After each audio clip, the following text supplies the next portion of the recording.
Hello students, part number 19 of electrostatics. या व्हिडिओमध्ये आपण इलेक्ट्रोस्टॅटिक्स वरचे एक्सरसाइजेस सोडवायचे आहेत. So let us see first multiple choice questions. So the first question is question number 1. Choose the correct option. First, a parallel plate capacitor is charged and then isolated. The effect of increasing plate separation on charge, potential, capacitance respectively are. म्हणजे या ठिकाणी काय केलेलं आहे, capacitor charge केलेला आहे. Capacitor charge केल्यावरती एका बाजूला तुम्हाला प्लस चार्ज मिळेल आणि on the second plate there is a opposite charge. आणि हा आयसोलेट केलेला आहे. चार्ज करून काय केलेलं आहे, आयसोलेट केलेलं आहे. आयसोलेट केल्यावरती काय होणार आहे, चार्जेस कुठेही हे मूव्ह होणार नाही. Charges will remain on the plate itself. प्लेटवरती आहे तसे हे चार्जेस राहणार आहेत. म्हणजे चार्जेस काय झाले, कॉन्स्टंट झाले. म्हणजे चार्ज हा कॉन्स्टंट झाला. आता या तीन ऑप्शन मध्ये चार ऑप्शन मध्ये ए बी सी डी तीन ऑप्शन्स काय आहेत, कॉन्स्टंटचे आहेत. आणि हा बी ऑप्शन जो आहे तो इन्क्रीजेस आहे. त्यामुळे बी ऑप्शन हा येणारच नाहीये. तीन पैकी तुम्हाला बघायला लागेल. The next one is potential and the third one is capacitance. म्हणजे पोटेन्शियल डिक्रीज होणार आहे का इन्क्रीज होणार आहे बघितलं पाहिजे. आणि कपॅसिटन्स इन्क्रीज का डिक्रीज. चार्ज सेम राहिलेला आहे. पोटेन्शियलचा formula E into D. D म्हणजे separation. D is separation. D separate केला म्हणजे डिस्टन्स वाढवलंय, इन्क्रीज केलेलं आहे. D increases. Then V also increased. म्हणजे कॉन्स्टंट इन्क्रीज. कॉन्स्टंट मिळालेलं आहे, इन्क्रीज मिळालेलं आहे. म्हणजे ऑप्शन नंबर डीच असणार आहे. आता सी डिक्रीज कसा होता बघा. C is equal to A epsilon 0 upon D. If D is increased, C should be decrease. किंवा यावरनं पण सोडवता येतं. C is equal to Q by V. Q constant, V increases, so C should be decreased. म्हणजे option number D असणार. Constant, increases, decreases. ज्यावेळेला असे options विचारले जातात त्यावेळेला नुसतं ऑप्शन नंबर न लिहिता डी बरोबर तुम्हाला हे कम्प्लीट आन्सर लिहिलं पाहिजे. Constant, increases, decreases. The next question. A slab of material of dielectric constant K has the same area A as the plates of parallel plate capacitor and has a thickness 3D by 4. हे 3/4 into D असं आहे. हे आपल्याला वाटेल 3/4D, but it is 3/4 into D, where D is the separation of the plates. The change in capacitance when the slab is inserted between the plates is. चार option दिलेले आहेत. थोडक्यात हा कशावरचा क्वेश्चन आहे, तर ज्यावेळेला आपण डायलेक्ट्रिक स्लॅब इंट्रोड्यूस करू त्यावेळेला नवीन कपॅसिटन्स किती होणार. आणि हे 3D/4 म्हणजे 3/4 भरलेला आहे डायलेक्ट्रिक. म्हणजे पार्शली फिल्ड. पार्शली फिल्ड याच्यावरती हा न्यूमरिकल आहे, म्हणजे मल्टिपल चॉईस आहे. तर फॉर्म्युला डायरेक्ट आपल्याला वापरता येतो. New capacitance CD is equal to A epsilon 0 upon D minus T when partially filled plus T by K. आता T ची व्हॅल्यू म्हणजे थिकनेस दिलेला आहे. थिकनेस आहे तो 3/4 into D म्हणजे 3D/4. हे 3/4D दिसते, but it is 3D/4.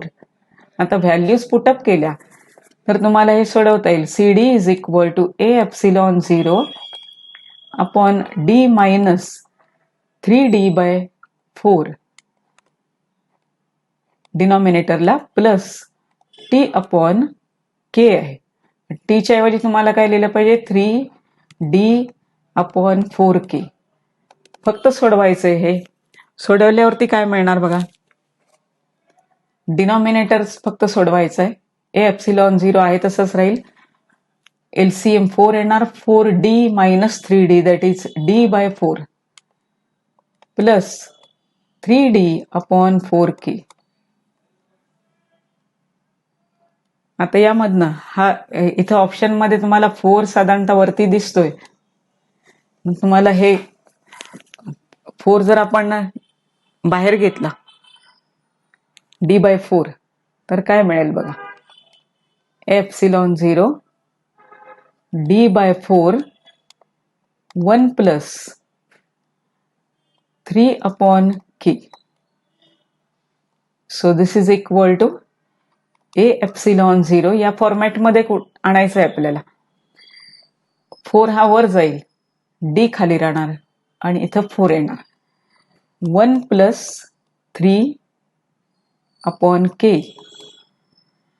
आता ब्रॅकेट सोडवला तर काय मिळेल बघा. ε0 4 आहेच, अपॉन d असणारच आहे. LCM k आला k प्लस 3/k. आता k वर घेऊ शकतो. So this is equal to new capacitance equal to ε0 4k upon d आणि ब्रॅकेटमध्ये राहील k प्लस 3. असा ऑप्शन कोणता दिसतोय? Option number D. Option D म्हणजे पार्शली फिल्ड कॅपॅसिटन्सचा फॉर्म्युला आहे. Next, energy stored in a capacitor. Third question, energy stored in a capacitor and dissipated during charging a capacitor bear a ratio दिलेले.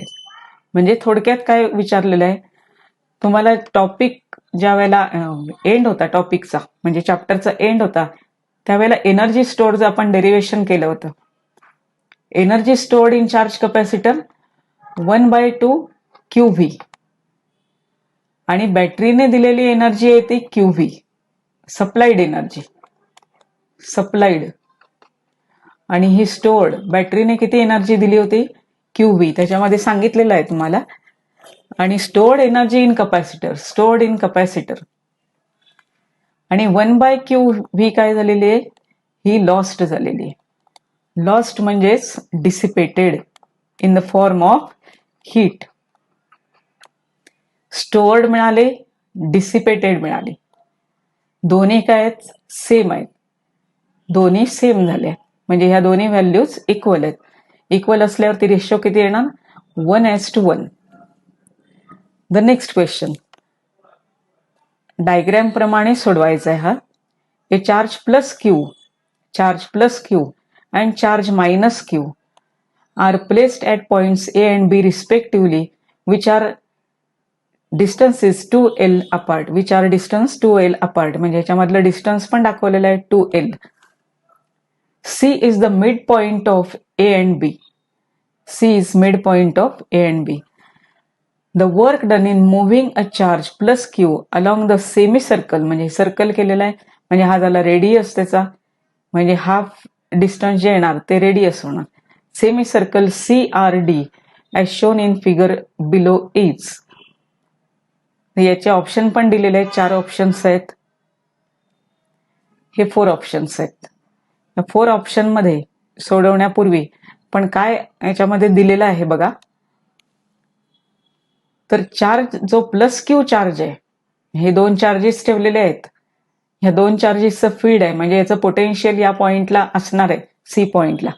तिथून charge plus Q हा move केलेला आहे म्हणजे plus Q charge हा इकडून इथं मूव्ह केलेला आहे. मग वर्क डन विचारलेलं आहे. आता वर्क डन हे पाथवरती डिपेंड नाही आहे माहितीये. वर्क डन याचा फॉर्म्युला येणार, वर्क डनचा formula actually V is equal to potential. पोटेन्शियलचा फॉर्म्युला आहे वर्क पर युनिट चार्ज और potential difference is equal to work per unit charge, moving charge. So work is equal to potential difference into moving charge that is Q. आता potential difference, charge तर move होणारा Q आहे, potential difference पाहिजे आपल्याला. Charge कुठून कुठं फिरवलेला आहे? C पासून डी पर्यंत फिरवलेला आहे, हे लक्षात घ्या. पोटेन्शियल डिफरन्स कशामधला येणार आहे, तर पहिला चार्ज कुठं होता, सी पॉइंटला, नंतर कुठं आलेला आहे तो डी पॉइंटला. तो सी आणि डी या दोन पोटेन्शियल जे आहे त्याच्यावरतीच डिपेंड राहणार, पाथवरती डिपेंड राहणार नाही. मग तो सेमी सर्कल येऊ दे किंवा अलॉंग द डायमीटर येऊ दे, पोटेन्शियल डिफरन्स तुम्हाला सी आणि डी मधला पाहिजे. So what is potential at point C? So potential at point C, potential difference पाहिजे, त्यामुळे तुम्हाला पोटेन्शियल काढलं पाहिजे. Potential at point C equal to potential due to charge Q at point C plus potential due to charge minus Q at point C. Potentialचा formula constant into charge, चार्जची value आहे Q. This is small q, moving charge is Q but this charge is minus Q. Minus Q आणि plus Q मुळे येणारं potential पाहिजे. आता सुरुवातीला आपण क्यू चार्जमुळे येणारं पोटेन्शियल, चार्ज आपण फिरवणार आहे कुठला, प्लस कॅपिटल क्यू, पण इथं पोटेन्शियल कुठल्या चार्जमुळे येणार आहे, स्मॉल चार्जमुळे, आणि तो सुद्धा आपण प्लस घेतलेला आहे. So multiply by charge upon distance, distance A to C, A C, plus constant K, K ची व्हॅल्यू माहिती आहे आपल्याला 1/4πε0. Then this charge is minus q here, so multiply by minus q upon distance, distance is bc. आता AC ची value आहे L आणि BC ची value आहे L, दोन्ही सेम झाल्या, पण इथं मायनस क्यू आहे, इथं प्लस क्यू आहे, so this is 0, this value is 0. म्हणजे पोटेन्शियल ॲट पॉइंट सी 0 झाला. मग आता पोटेन्शियल फायनल कुठे असणार आहे, D point. So potential at point D काढायचं आहे आपल्याला, आणि याचाच उपयोग होणार आहे, कारण पोटेन्शियल डिफरन्स म्हणजे -0 करायचं आहे. So potential D at point D into charge केलं तर तुम्हाला ती व्हॅल्यू मिळणार आहे. आता हे कसं सोडवायचं आहे बघा, पोटेन्शियल ॲट पॉइंट डी काढायचं आहे. डी या पॉइंटला मायनस क्यू मुळे येणारं पोटेन्शियल आणि प्लस क्यू मुळे येणारं पोटेन्शियल दोन्ही घ्यायचे. आता ही 0 होणारच नाहीत, कारण एक पोटेन्शियल जास्त आहे, एक पोटेन्शियल कमी आहे, त्यामुळे हे किती येणार बघा, इथं मात्र 0 झालं होतं ते सी पॉइंटला. आता हे सॉल्व्ह करूया. आता हे सोडवताना आपण फॉर्म्युला इथं जो लिहिलेला आहे क्यू सी, तर क्यू डी करायचं आणि V minus Q D. Option आपल्याला दिलेलेच आहे तिथं, आणि पण आता सोडवून बघूया. पोटेन्शियल ॲट पॉइंट डी पाहिजे, so this is V Q D plus V minus Q D. आता चार्जेस कुठे आहेत बघा, व्हीचा फॉर्म्युला के इंटू चार्ज अपॉन डिस्टन्स पाहिजे. डिस्टन्स किती येणार, पॉझिटिव्ह चार्ज पासून डी पर्यंत, म्हणजे हा 2L झाला, 2L इथपर्यंत आहे आणि पुन्हा L आहे, म्हणजे A टू D किती झालं हे डिस्टन्स. आता AD न लिहिता डायरेक्ट डिस्टन्स लिहूया, 2L प्लस L म्हणजे 3L. So this is 3L plus आता मायनस क्यू मुळे, सो मायनस क्यू चार्ज. इथं फॉर्म्युला कोणता वापरलेला आहे, पोटेन्शियल काढण्यासाठी K Q by R. K that is 1/4πε0 constant. Charge जो चार्ज असेल प्लस मायनस ते बघायचं आणि लिहायचं आहे, आणि डिस्टन्स पॉइंट पासून चार्ज पर्यंत. आता इथं मायनस क्यू आणि डी मधलं डिस्टन्स, मायनस क्यू आणि डी, मायनस क्यू इथं आहे, डी इथं आहे, हाफ डिस्टन्स म्हणजे L. So this is L. आता कॉमन काय येतील याच्यामध्ये, के क्यू अपॉन एल 1/3 मायनस 1, कारण हा चार्ज मायनस क्यू आहे. So this is K Q by L 1/3 minus 1, LCM आला 3, 1 मायनस 3 सो दिस इज -2. तुम्ही डायरेक्ट हे लिहायचंय -2kq/L. आता इथं k जो कॉन्स्टंट आहे तो एप्सिलॉन 0 मधला लिहायचा आहे. Therefore VD is equal to -2 upon हे 3 आहे इथं -2 झाले हे वरचे, खालचा 3 आहे, -2/3L -2/3 हे -2/3 आहेत. 1 - 3 -2 आणि LCM 3. So this is -2/3. k ची value 1/4πε0. Then charges Q. So here 2, here it is 2. So 3 into 2, 6 minus Q upon 6πε0 into L. Therefore, work done is equal to VD into Q, moving charge. So minus Q into Q upon 6πε0 L. This is the answer. आता हे answer कुठे आहे बघा, option number -Q, capital Q, 6πε0 L. So answer is A. Next question. A parallel plate capacitor has circular plates of radius 8 cm and plate separation 1 mm. What will be the charge on the plates if a potential difference of 100 volt is applied? हे न्यूमरिकलच आहे, direct numerical. तर तुम्हाला याच्यामध्ये कपॅसिटन्सचा formula A/0/d. तो circular असू दे म्हणजे spherical किंवा parallel plate असू दे किंवा सिलेंड्रिकल असू दे, फक्त एरिया जो शेप आहे त्यानुसार बदलणार आहे.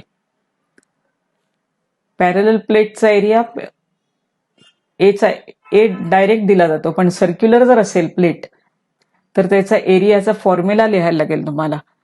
So this is A/0/d. A ची value A is equal to πr² होणार, πr². सो πr²,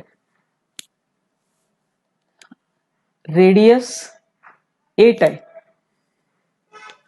8 सेंटीमीटर म्हणजे 8 मीटर मध्ये लिहिलं पाहिजे. सो पाय 8 into 10⁻², हे मीटर झाले, याचा square. So this is 64 pi 10⁻⁴ metre square. So A/0/d. What is the d? Plate separation. D is equal to 1 mm. So it is 10⁻³ metre. आता विचारलेला आहे तो चार्ज विचारलेला आहे, चार्जची व्हॅल्यू विचारलेली आहे, Q विचारलेला आहे. पोटेन्शियल डिफरन्स दिलेला आहे 100 व्होल्ट. आता ह्या फॉर्म्युल्यामध्ये चार्ज नाही आहे, आपण चार्ज कसा लिहू शकतो बघा, C is equal to Q/V. Therefore, Q/V is equal to A/0/d. So Q is equal to A into V/0/d. Values put up केल्या आपण, तर इथं 100 into 64 into पाय ही व्हॅल्यू घ्यायची आहे, into 10⁻⁴ ε0 d 10⁻³ आता ε0 तुम्ही 8.85 10⁻12 घेऊन सोडवू शकता. ही 8.85 into 10⁻12 SI युनिट मध्ये into 10⁻12, किंवा याच्यामध्ये थोडं रिअरेंज केलं आणि तुम्हाला हा फॉर्म्युला हे माहिती आहे 1/4πε0 9 into 10⁻9, तर या पद्धतीने सुद्धा लिहिता येईल आपल्याला. सो 100 64 दॅट इज 16 इंटू 4 पाय. आता हे एप्सिलॉन 0 इथं लिहूया. 10 raise to -4 upon 10 raise to -3. आता ही जी व्हॅल्यू आहे ही व्हॅल्यू इथं 1 बाय माहिती आहे. So 4 pi epsilon 0 is equal to 1 upon 9 into 10 raise to 9. म्हणजे याच्याऐवजी आपण खाली डिनॉमिनेटरला 9 इंटू 10 रेज टू 9 लिहू शकतो. तर हे 100 आहेत म्हणजे 10 रेज टू 2 आहेत. हे 10 रेज टू -4 आहेत म्हणजे -2 झाले. आणि हा 10 रेज टू -3 वर आला तर +3 होणार म्हणजे 10 राहणार. म्हणजे काय काय राहिलंय? 10 राहिला, 16 राहिलेला आहे आणि 4 पाय एप्सिलॉन 0 याच्याऐवजी आपण काय घेणार आहे? 9 इंटू 10 रेज टू 9 डिनॉमिनेटरला. So 10 raise to 1, 10 raise to 9, 9 वर आला तर 10 रेज टू -9 म्हणजे 10 रेज टू -8 राहिले. 16 अपॉन 9 हे सोडवलं तर तुम्हाला मिळणार 1.78. So 1.78 10 raise to -8 this is charge coulomb. हे आन्सर आहे A. 1.78 into 10 raise to -8 coulomb. तर हे एप्सिलॉन 0 घेऊन असं सोडवता येण्यापेक्षा हे सोडवल्यावरती सुद्धा आन्सर सेम मिळणार आहे.